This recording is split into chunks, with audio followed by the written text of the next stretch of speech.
Hallo liebe Biker, hier ist wieder Paul und der Frank.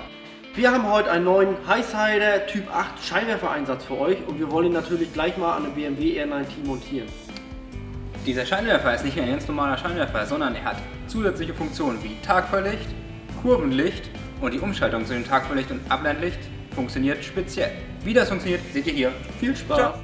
Hier könnt ihr sehen, was wir alles benötigt haben. Ja, heute ist es wirklich etwas überschaubar. Jetzt fangen wir an mit dem Ausbau des Original-Scheinwerfer-Einsatzes. Das heißt, die eine Schraube unten abschrauben, nun stecken wir die Stecker aus und der Ausbau ist vollendet.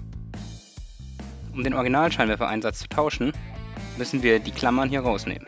Diese brauchen wir auch gleich wieder für den Einbau des Typ 8 Scheinwerfers. Nun packen wir den Typ 8 Scheinwerfer aus und entfernen die Schutzfolie. Hier noch ein kleiner Tipp, ihr könnt die Schutzfolie auch drauf lassen, so dass sie für die Montage nicht stört. Der Vorteil dabei ist, dass ihr keine Kratzer während der Montage macht. Und jetzt setzen wir den neuen Scheinwerfereinsatz ein und verwenden zum Fixieren die Originalklammern.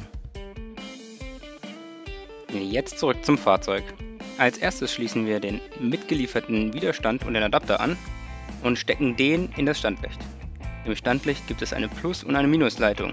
Ihr müsst natürlich darauf achten, dass die Plusleitung auf den Scheinwerfer geht. Die Minusleitung wird in diesem Fall nicht verwendet. Der zweite Schritt ist jetzt, den 3-Pin-Stecker einzustecken. Und siehe da, die Verkabelung ist vollendet.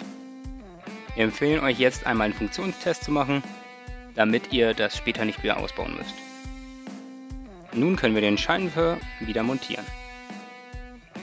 Nun geht es zu den technischen Raffinessen dieses Scheinwerfers. Nachdem wir die Zündung anschalten, fährt der Scheinwerfer ein kurzes Testprogramm durch. Das bedeutet, das Standlicht fährt bis zum Tagfahrlicht Helligkeit hoch und dimmt dann wieder auf das Standlicht herunter. Nun starten wir den Motor. Direkt nach dem Start ist der Scheinwerfer im Tagfahrlichtmodus. Jetzt könnt ihr ganz normal Lichthupe und Fernlicht verwenden. Und jetzt kommt der richtige Clou. Wie kommen wir jetzt vom Tagfahrlicht zum Abblendlicht? Wir haben ja keine weiteren Schalter oder Boxen montiert. Und es ist ganz einfach, es funktioniert alles über einen Schalter, nämlich den Lichthupenschalter. Ihr haltet für genau eine Sekunde den Lichthupenschalter gedrückt. Und wenn ihr dann loslasst, schaltet der Scheinwerfer automatisch von Tagfahrlicht auf Abblendlicht. Auch im Abblendlichtmodus funktioniert die Lichthupe und das Fernlicht wie gewohnt.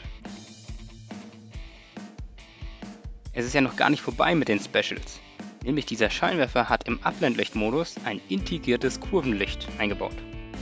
Hier könnt ihr sehen, wenn sich das Motorrad um ca. 3 Grad neigt, dann geht auf der jeweiligen Seite das Kurvenlicht an. So Biker, vielen Dank fürs Zuschauen. Ich hoffe, wir konnten euch ein bisschen bei der Montage unterstützen.